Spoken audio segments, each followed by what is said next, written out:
Vamos lá. No último encontro, no capítulo 43, foi tratado o assunto da preparação, né, do ambiente para assistência aos desencarnados. Então, falou-se, né, da blindagem energética que é feita, da preparação dos espíritos. E nesse capítulo, a gente vai falar da assistência propriamente dita, tá? Então, é o capítulo 44, assistência. A paisagem de sofrimento desdobrada aos nossos olhos lembrava-me o ambiente das câmaras de retificação. Entendeu-se Aniceto com Isidoro e falou resoluto. Mãos à obra, distribuamos alguns passes de reconforto. Mas, objetei, estarei preparado para o trabalho dessa natureza? Por que não? Indagou o instrutor em voz firme. Toda competência e especialização no mundo, nos setores de serviço, constitui o desenvolvimento da boa vontade.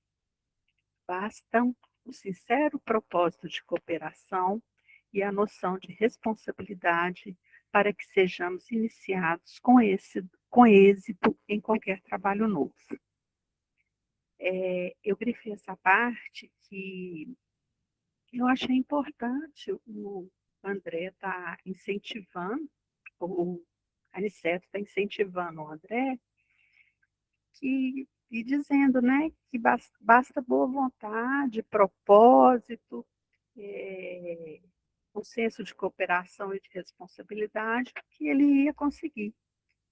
Então, eu marquei isso aí que eu achei interessante, porque às vezes a gente fica sempre esperando estar mais preparado e nunca age.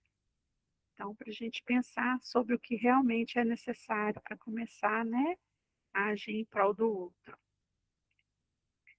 Semelhantes afirmativas estimularam-me o coração. Recordei Narcisa, a dedicada irmã dos infortunados, que permanecia em nosso lar, quase sempre sem repouso, como prisioneiro do sacrifício. Pareceu-me ainda ouvir-lhe a voz fraterna e carinhosa. André, meu amigo, nunca te negues, quando possível, a auxiliar os que sofrem. Algum comentário, gente? Tem aí? Não? Então, vamos. Ao pé dos enfermos, não ouvides que o melhor remédio é a renovação da esperança. O Aniceto continua para o André, né? A orientação. Se encontrares os falidos e os derrotados da sorte, fala-lhes do divino ensejo do futuro. Se fores procurado algum dia pelos espíritos desviados e criminosos, não profiras palavras de maldição. Anima, eleva, educa, desperta sem ferir os que ainda dormem. Mais outra lição, né? Então, assim, não julga, não critica, estende a mão e ajuda, né? Eleva, educa, desperta. Deus opera maravilhas por intermédio do trabalho de boa vontade. Sem mais hesitação, dispus-me ao serviço. Aniceto designou-me um grupo de 6 enfermos espirituais, acentuando. Oi? Elaine, antes de você ir à frente, esse pedacinho que você acabou de ler, né, que fala da renovação da esperança, se encontrarmos os falidos e os derrotados da sorte, para falarmos do divino ensejo, né, do futuro, quer dizer, da providência, do que está por vir, elevar os caídos, né? Esse é o obreiro do Senhor. O obreiro do Senhor, aquele que se dispõe a caminhar com Jesus e realizar o que Jesus veio ensinar, em nossas vidas, é esse trabalhador que não foge, né? Igual você leu agora há pouco, né? A boa vontade e a noção que ele é bem claro com isso, né? Não é só a boa vontade, porque se eu tiver só boa vontade e não tiver entendimento do que está acontecendo, as chances de eu prejudicar, de eu fazer algo, lembra? Igual aqueles dois irmãos lá do capítulo anterior, muito boa vontade e pouca amplitude de visão. Então, o trabalhador ele deve ter o mínimo de noção de responsabilidade dentro do trabalho. Como que realiza esse trabalho? Quais são as bases dele? O que que esse trabalho específico no qual eu estou interessada em me envolver, o que que ele entrega? O que o que fala esse trabalho, né? Então, é uma noção, é a boa vontade com a noção. Todas as vezes que a gente vai se capacitar para realizar um trabalho, não só numa casa espírita, mas na vida comum, né, na sociedade, você tem que ter uma noção básica, né, do que você vai realizar. Aqui não está falando que nós temos que ter a exímio competência, porque, como você falou muito bem, isso vai ser construído, vai ser adquirido. Você tem que ter uma noção básica. Porque o obreiro do Senhor, o trabalhador do Senhor, ele é essa pessoa. É aquela pessoa que busca elevar, animar, que é o que ele coloca aqui, né? Que educa, que desperta, sem ferir os que ainda dormem. E para realizar essas coisas fora, a gente precisa realizar dentro também. O obreiro do Senhor realiza esses passos em si. Por quê? Porque às vezes a gente tem um olhar muito duro sobre a forma como o outro caminha. Ah, está lento demais, é devagar demais, está esperando as coisas caírem do céu. A gente vê as pessoas e a gente, infelizmente, ainda lança, né, essas pérolas de infelicidade. Eu falo pérolas de infelicidade no nosso caminho, porque quando a gente lança no caminho dos outros, a gente lança no nosso também. Então, todas as vezes que o obreiro do Senhor, ele vai realizar algo daquilo que ele está aprendendo com o Cristo, ou que já aprendeu, ele precisa ter no seu campo íntimo essas florescências também. Nem que seja um esboço, precisa haver algo, né? Precisa haver uma ressonância.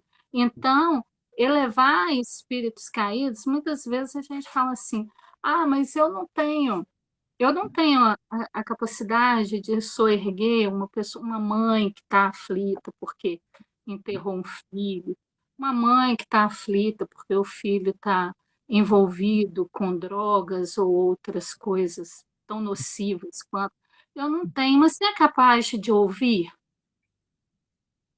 Porque a gente acha que a gente tem que ter uma solução para a vida da pessoa, né? Uma resolução do problema dela. Você é capaz de ouvir? O obreiro do Senhor tem que ser capaz de ouvir. Porque muitas vezes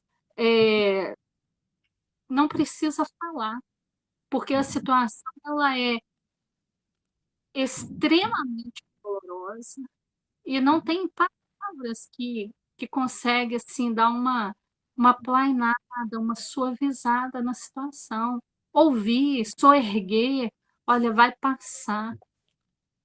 Quando? Não sei, mas vai passar, porque não há mal que sempre dure, como não há entendimento de bem imediato que vigore para sempre, né? Então, esse é o obreiro do Senhor, porque o Criador opera maravilhas por intermédio do trabalho de boa vontade. Então, a gente precisa da passagem para Deus agir, né? E Deus age no homem através do homem.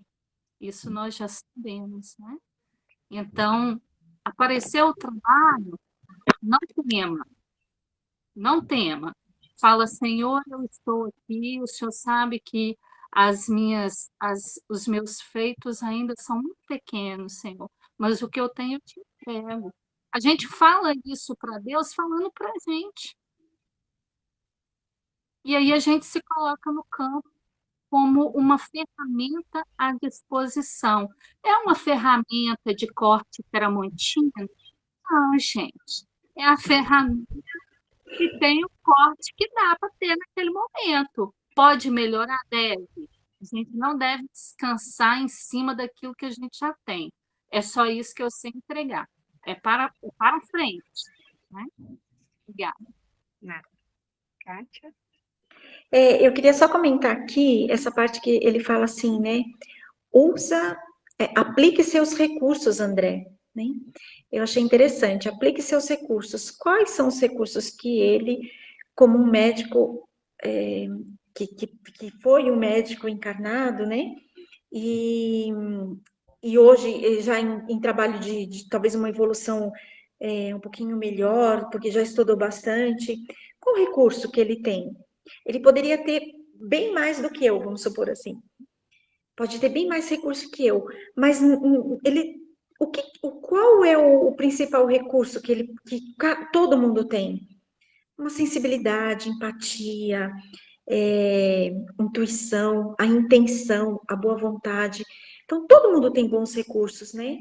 Mesmo que pareça pequeno o que você possa fazer,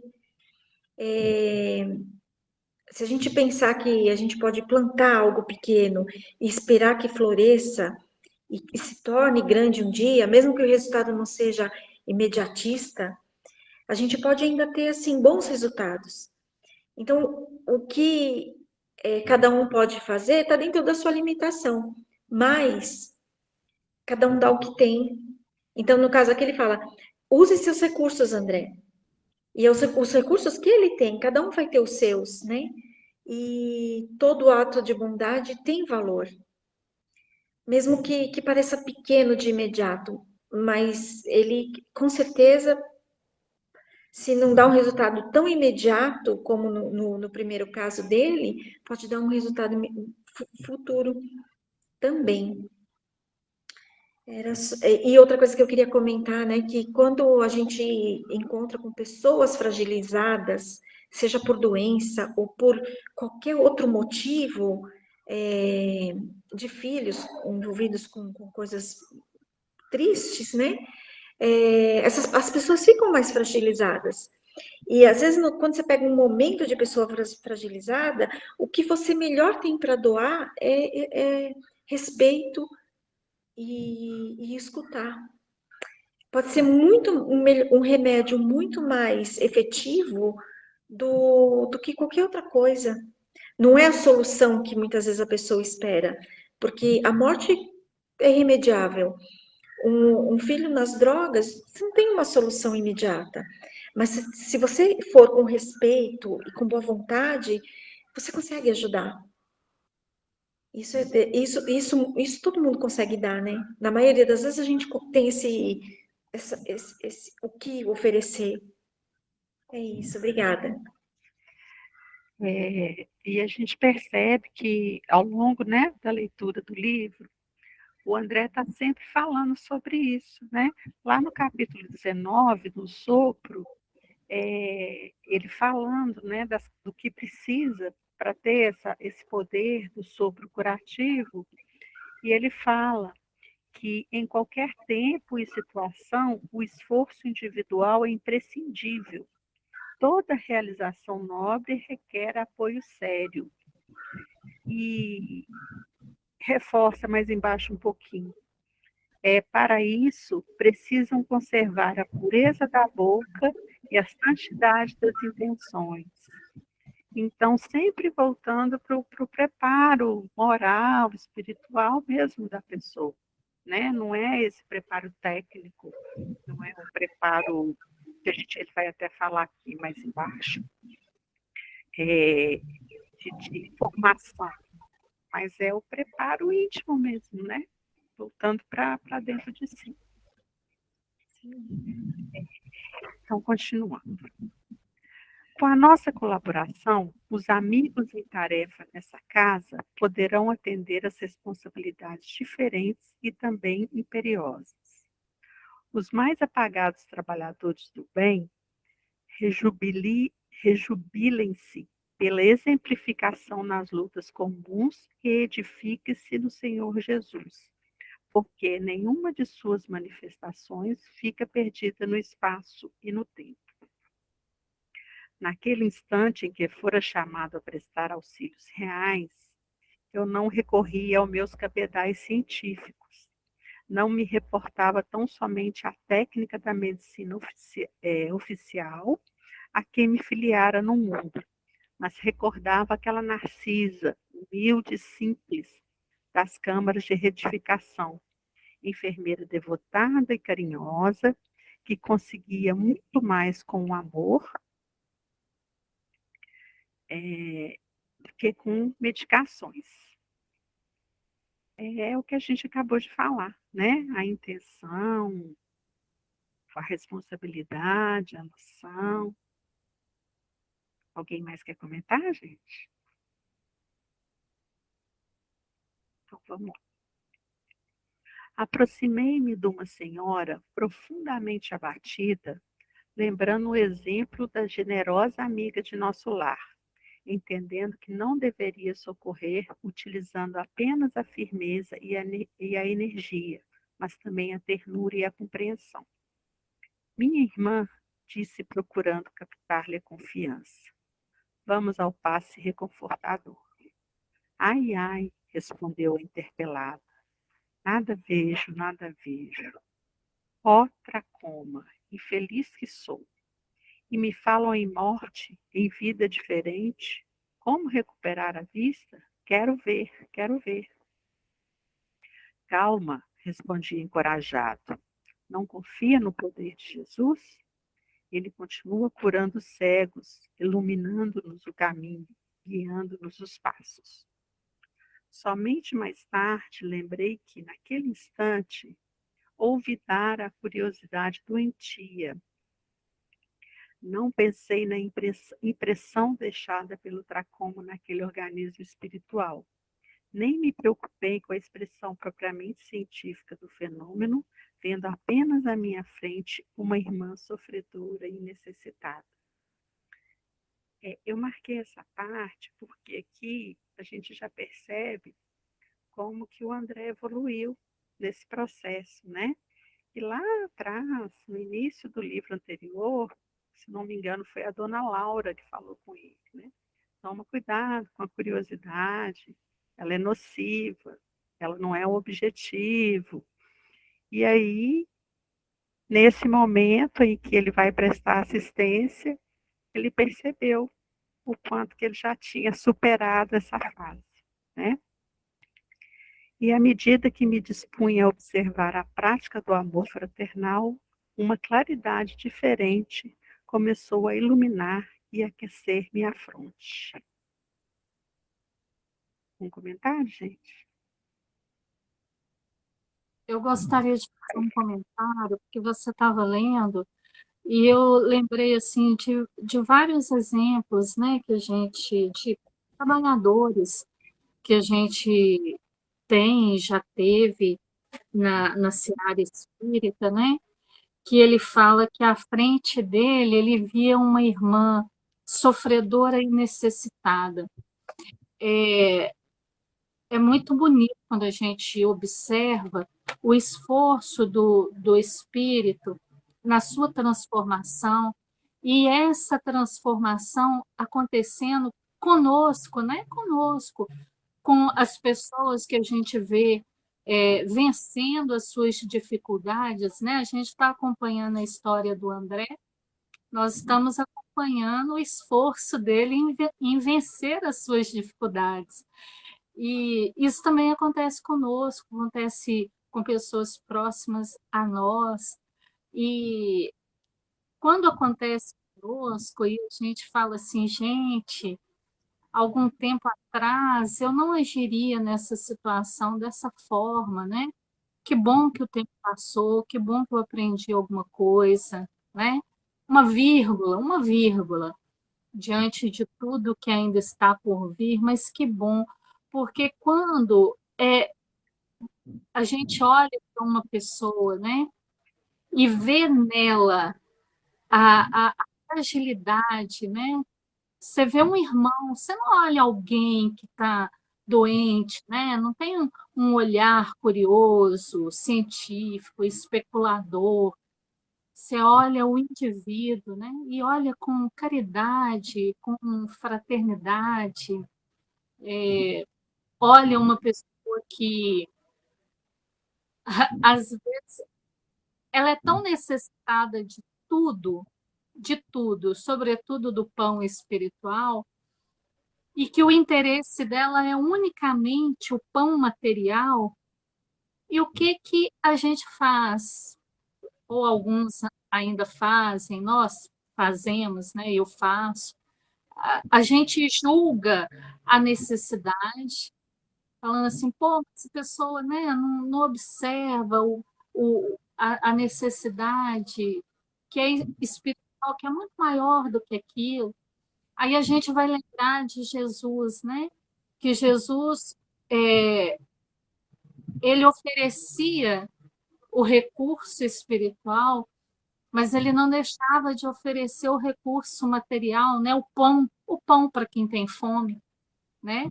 Porque alimentar o espírito é uma necessidade de toda hora. Mas se o espírito está encarnado e tem fome, tem que dar comida para ele. A necessidade, o que movimenta aquele cérebro naquele momento é aquela dor mais pulsante, mais presente. E só quando a gente vai ficando muito sensível, muito mais habilidoso em perceber o outro, é que a gente para de fazer certos julgamentos, né?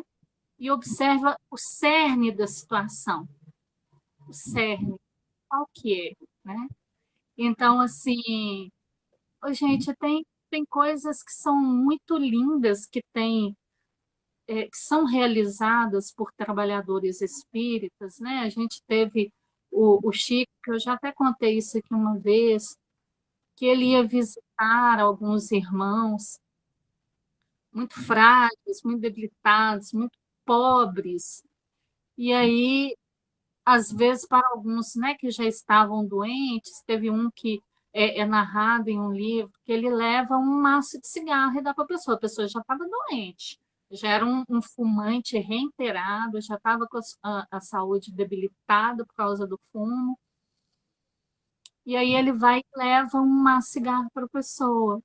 Aí depois alguém, né, que o acompanhava fala, mas Chico, você vai dar ele cigarro, ele já é tão problemático, né, por causa do cigarro e tal, você vai dar isso a ele, mas é o que ele necessita, né? É o que ele quer.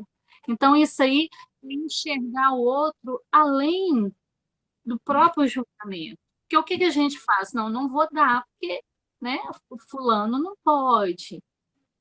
Claro que tem situações e situações, e a gente só consegue observar as situações e os contextos se a gente acompanha, se a gente olha para aquela pessoa com um olhar fraterno. Para olhar para alguém com um olhar fraterno, você precisa olhar muitas vezes. Você tem que viver muitas vezes com as pessoas, né? Porque muitas vezes a gente fala assim, eu vou dar uma cesta básica para a pessoa. Uma vez no mês você está com ela, mas você não se inteira do que acontece, né, no meio do decorrer, no percurso. Então, eu acho muito bonito quando a gente vence esse caminho observando o outro pelo o outro. Mais alguém, gente? Eu vou prosseguir aqui.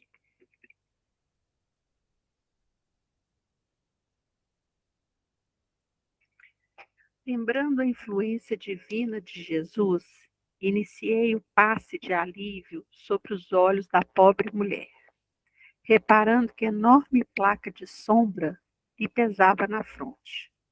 Pronunciando palavras de animação, as quais ligava à melhor essência de minhas intenções, concentrei minhas possibilidades magnéticas de auxílio nessa zona perturbada. Dentro de alguns instantes, a desencarnada desferiu um grito de espanto. Vejo, vejo! Exclamou entre o assombro e a alegria. Grande Deus, grande Deus! E ajoelhando-se num movimento instintivo para render graças, dirigia-me a palavra comovidamente. Quem sois vós, emissário do bem? Dominava-me profunda emoção que não conseguia sofrear. Confundia-me a bondade do eterno. Quem era eu para curar alguém? Mas a alegria daquela entidade, libertada das trevas, afirmava a ocorrência na qual não queria acreditar. A luz daquela dádiva, como que mostrava mais fortemente o fundo escuro de minhas imperfeições individuais, e o pranto inundou minhas faces, sem que pudesse retê-lo nos recônditos mananciais do coração. Então, ele concentrou a energia dele para dar o passe naquela senhora e conseguiu, né, tirar o incômodo que ela estava. Então, até ele se surpreendeu, porque não acreditou que fosse capaz. Oi, Kátia.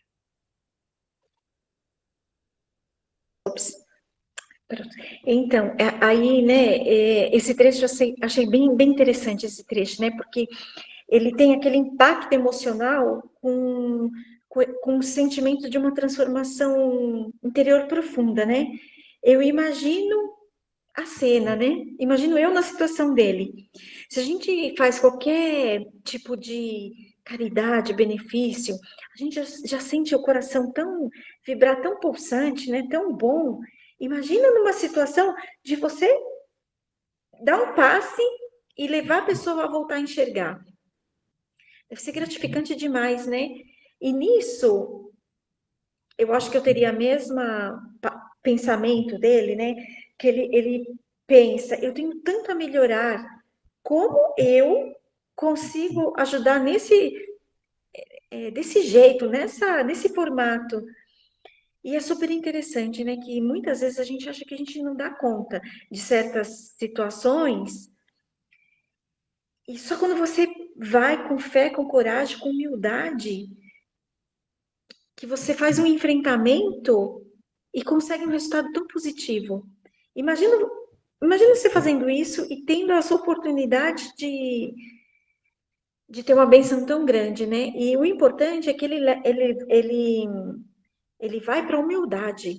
Ele pensa, eu ainda tenho tantas imperfeições. E como eu consigo esse resultado? Isso serve, eu acho que fica uma lição tão grande para a gente, né? Que às vezes a gente pensa que qualquer coisa que a gente faz é pequena, mas pode ser pequeno para a gente. Porque para quem vai receber, principalmente no estado mais de fragilidade, ou de uma doença grave, lembrando que aqui ela já é uma desencarnada, né? E que a gente leva muito do que a gente tem em vida para depois da morte.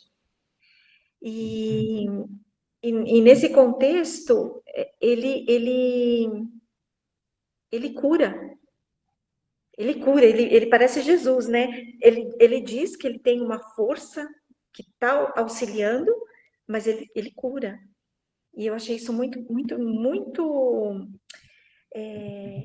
inspirador, para que a gente possa acreditar também que a gente pode oferecer muita coisa que a gente não tem nem noção. Seja através de um passe, de uma palavra, de um sentimento, de uma empatia. No momento certo, quando a gente está com boa intenção, quando a gente tem uma abertura e se deixa levar por um sentimento maior, a gente tem muito o que oferecer. Eu achei bem interessante. Obrigada. Mais alguém? Não? Então vamos seguir. Enquanto a enferma espiritual se desfazia em lágrimas de louvor, também eu me absorvia numa onda de pensamentos novos. O acontecimento surpreendia-me. Desejava socorrer o doente próximo e, contudo, estava enlaçado em singular deslumbramento íntimo. Aniceto, porém, aproximou-se delicadamente e falou em voz baixa. André, a excessiva contemplação dos resultados pode prejudicar o trabalhador. Em ocasiões como esta, a vaidade costuma acordar dentro de nós, fazendo-nos esquecer o Senhor. Não ouvides que todo bem procede dele, que é a luz dos nossos corações. Somos seus instrumentos nas tarefas do amor. O servo fiel não é aquele que se inquieta pelos resultados, nem o que permanece elevado na contemplação deles, mas justamente o que cumpre a vontade divina do Senhor e passa adiante. Então, aí ele começou a ficar mais confiante, veio, né, a pontinha de vaidade, né? Já desejava, já atendeu o próximo, estava deslumbrado intimamente. Aí o Aniceto veio e deu um puxãozinho de orelha nele, né? Cuidado com a vaidade, não é por aí, né? Algum comentário aí, gente? Eu gostaria de fazer um. Para pra gente é muito difícil, né? Porque até a gente despertar é um processo. Depois que você desperta é outro processo. Só que nesse processo você tem que prestar atenção para você não trupicar nas suas próprias pernas, né? Que é o que acontece aqui. É óbvio que ele fica feliz, fica satisfeito, mas o desejo dele é começar a multiplicar aquilo ali, né? Que vem o próximo, que vem o próximo, esquecendo que tudo provém de Deus, né? Deus se manifesta no homem através do próprio homem, então todo o benefício provém de Deus. E o que para a gente tem que ficar muito. São duas situações que eu gostaria de comentar aqui, né? Como os bons espíritos, como Jesus ficava feliz em entregar para a gente uma cura, uma disposição nova, né? Você imagina, nosso coração assim, que ainda é tão meia boca com relação aos sentimentos verdadeiros, se deslumbra diante da beleza da situação. Aí você imagina um espírito puro, um espírito belo como Cristo, e todos os outros espíritos que assistem à humanidade e nos socorre e vê a gente recebendo o auxílio que eles trazem, a gente abraçando aquilo e desenvolvendo a caminhada, né? É muito feliz mesmo, né? É uma situação muito feliz. Essa é uma situação. Agora, todas as vezes que a gente vai aprender, vai desenvolver alguma coisa nesse sentido, a gente também tem que ter uma atenção muito grande com isso, porque senão a gente cai fácil. A gente cai fácil porque Paulo já falava sobre isso, porque só lobo cai em armadilha para lobo. E nós ainda somos muito lobos em muitas situações, né? Então, mesmo nas situações que nos agrada participar, que nos felicita a alma poder participar, a gente ainda é muito fraquinho das pernas, assim, para que a gente não se deslumbre, né? E aí precisa haver um benfeitor, precisa haver um espírito mais responsável que nos chame, que nos convide a uma atenção. Então, quando a gente vai realizar um trabalho, eu acho que é um exercício que nós devemos fazer conosco, não é com os outros, é conosco. Senhor, eu vou começar a participar desse trabalho. Por favor, que todo o serviço, todo o efetivo que for ser prestado em seu nome, através das minhas mãos, que só o Senhor seja visto.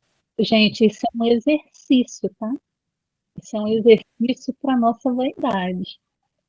Porque as pessoas vêm nos agradecer, a gente tem que estar preparado para poder receber o agradecimento, porque a gente não vai falar para a pessoa, não precisa me agradecer. Receber o agradecimento da parte dela. E a gente pega isso e direciona o agradecimento a quem de fato merece o agradecimento, que não somos nós. Porque senão a gente se embaralha nas próprias canelas. E é isso que o Aniceto está falando aqui com ele, está ensinando para ele, né? Porque através dessa, desse socorro que ele acabou de participar, ele não ofereceu, ele participou, porque se provém de Deus e ele foi no meio, ele participou, não é verdade? Então a gente precisa ter, sim, sempre a ajuda dos bons espíritos para nos ajudar a ficar no caminho. Porque no nosso caminho tem essas pequenas armadilhas. Obrigada. Ah, mais alguém? Vamos. Aquelas palavras não poderiam ser mais significativas. O generoso mentor voltou ao serviço a que se entregara junto de outros irmãos. E, valendo-me do amoroso aviso, dirigi-me à reconhecida senhora Acetuã. Minha amiga, agradeça a Jesus e não a mim, que sou apenas obscuro servidor. Quanto ao mais, não se impressione em demasia com a visão dos aspectos exteriores. Volte o poder visual para dentro de si mesma, para que possa consagrar ao Senhor a vida aos sublimes dons da visão. Então, aí ele voltou a si, né, com a chamada do Aniceto, e ainda orientou a irmã, né? Então, assim, se voltou a enxergar, mas procura se enxergar por dentro também, ver o que você pode melhorar, né? E agradeça a Jesus, que foi ele que fez tudo. Algum comentário, gente? Bom, seguindo.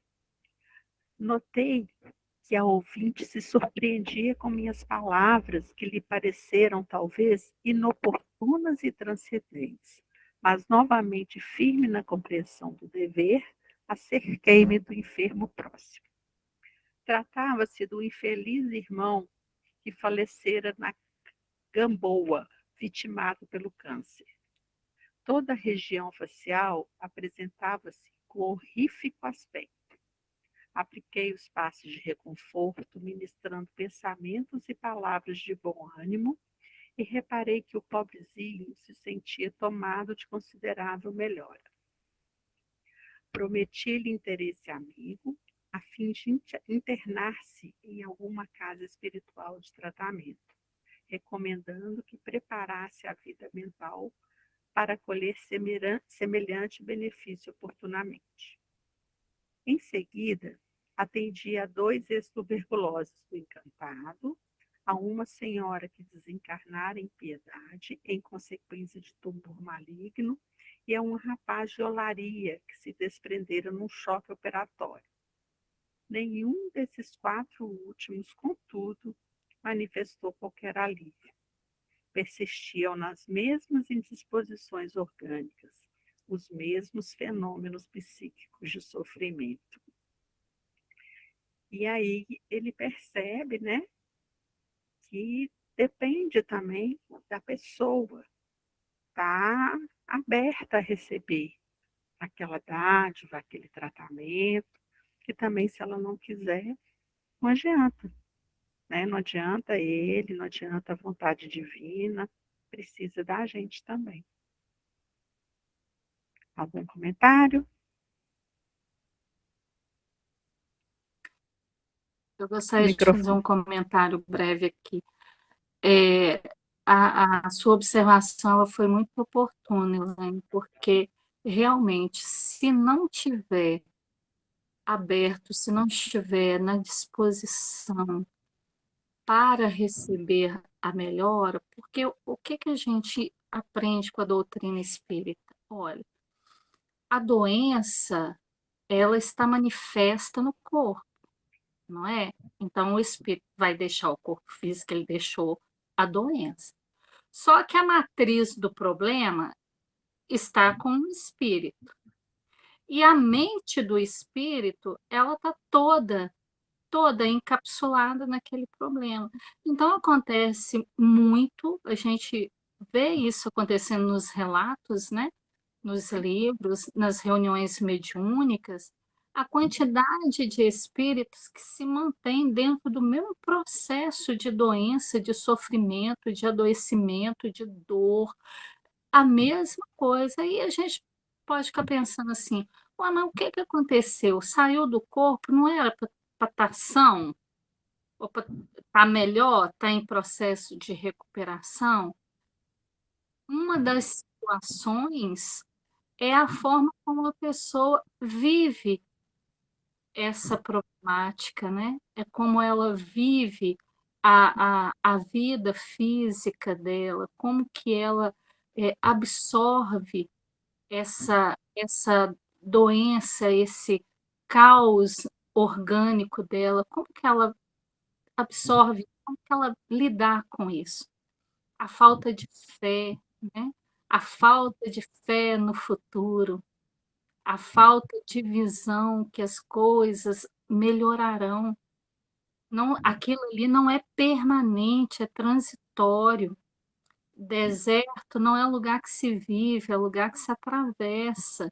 Mas quando o espírito não pensa assim, ele ainda está fechado aí, vai acontecer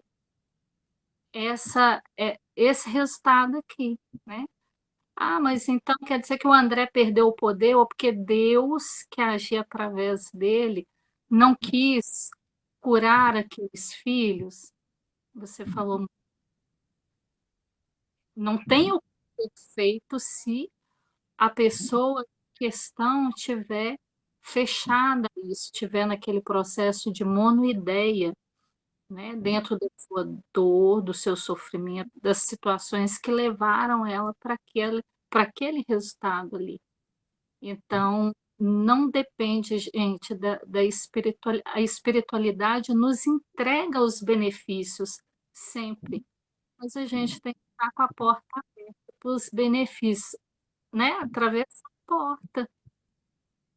Então, a gente pega essas referências, esses exemplos aqui, e aplica na nossa vida, porque daqui a pouco nós faremos parte do contingente desencarnado que possivelmente necessitará de ajuda de alguma forma.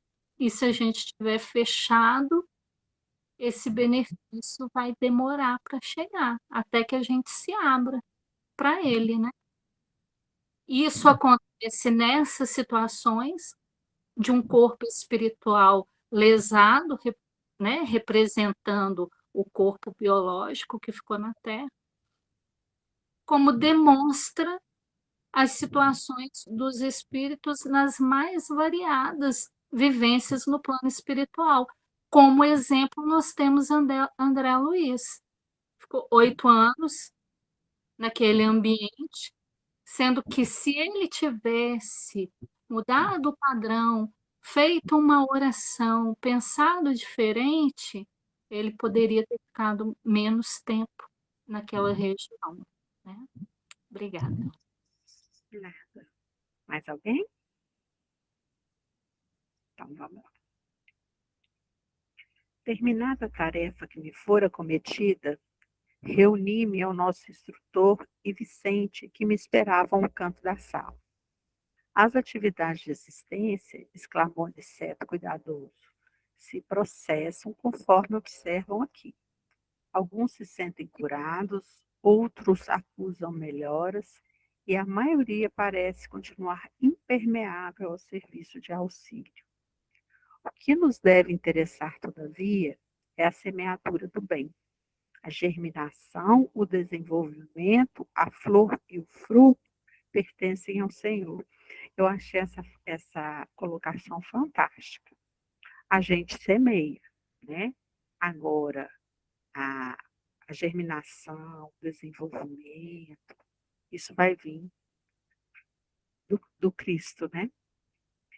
Vicente, que se mostrava fortemente impressionado, observou: o número de identidades perturbadas espanta. Vemo-las em diversos graus de desequilíbrio, desde o nosso lar até a crosta. Aniceto sorriu e falou em tom grave: devemos esmagadora percentagem desses padecimentos à falta de educação religiosa.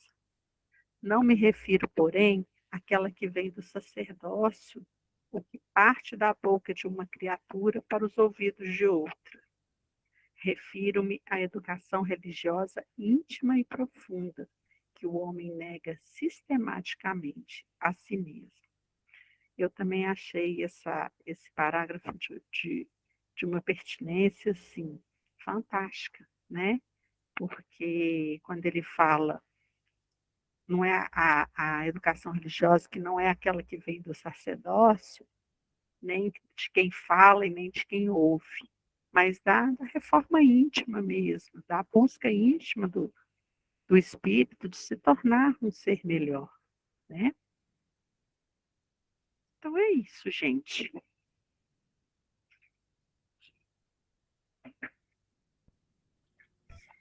Oi, Elaine. Sim. Só acrescentando, né, que quando ele fala de a falta de educação religiosa, né, que nem que você estava falando, né, não é ir na igreja ou escutar sermões ou repetir palavras, né, ele está falando desse autoconhecimento, ele está falando de algo mais, ter uma consciência moral, de você buscar dia a dia nas suas atitudes a responsabilidade do seu próprio desenvolvimento, porque isso sim é religião, o religar-se, né? É você estar sempre ligado nessa força interna que te faz evoluir, através de você se observar, ter consciência dos seus atos, das suas atitudes, do que você pode fazer de melhor e progredindo sempre. Isso é a verdadeira religião, né? Que ele fala aqui. E olha que importante, né? Ele fala que se a gente fizer isso, a gente vai evitar muitas dores. Como que ele fala? Do nosso lar até a crosta. Então, quer dizer, não só nós aqui encarnados, como é um processo contínuo, mesmo depois da morte, inclusive no nosso lar, que todo mundo está em evolução e aprimoramento. Até nesse capítulo, o André Luiz, ele se deixa ficar deslumbrado com os acontecimentos, né? E ele percebe as próprias imperfeições. Ele fala, como eu dou conta de tudo isso se eu sou tão imperfeito ainda? Ele tem consciência que ele está em evolução. E mesmo ele levando a bronquinha da vaidade, ele sabe que ele está num processo. Então, a gente aqui na crosta, quanto os espíritos, estamos em processo. Então, vale começar agora.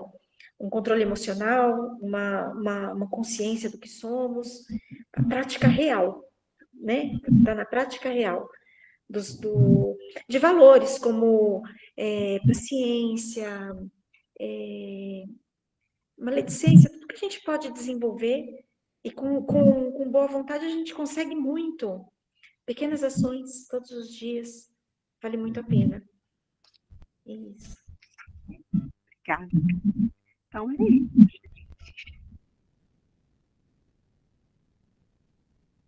Pessoal, a palavra está aberta. Se alguém quiser fazer alguma pergunta, quiser fazer alguma colocação, alguma colaboração, Leandra, Maria de Lourdes, José Roberto, Denícia, a palavra está com vocês, né? Se ninguém for falar nada, a gente pode encerrar. Ou, né, Renata, além de uma pergunta, o que achou do capítulo, né? Também é interessante comentar. Se teve alguma percepção, se aprendeu alguma coisa nova. Se vai levar para o dia a dia, na semana. É o ideal. É, É o ideal. o pessoal é quietinho, né? Aqui, então vamos fazer o seguinte: ninguém vai terminar, a Elaine, porque a gente conversa fora da gravação. Então, eu vou fazer esse encerramento. Jesus nos abençoe, agradecendo a espiritualidade amiga que nos envolve, que nos protege, que nos dá resiliência para continuar empenhados nesse nosso processo de aprendizagem, de interesse, de nosso Senhor Jesus Cristo abençoe a todos nós e nos fortaleça nesse caminho de aprendizes do Evangelho, aprendizes que nosso Senhor nos abençoe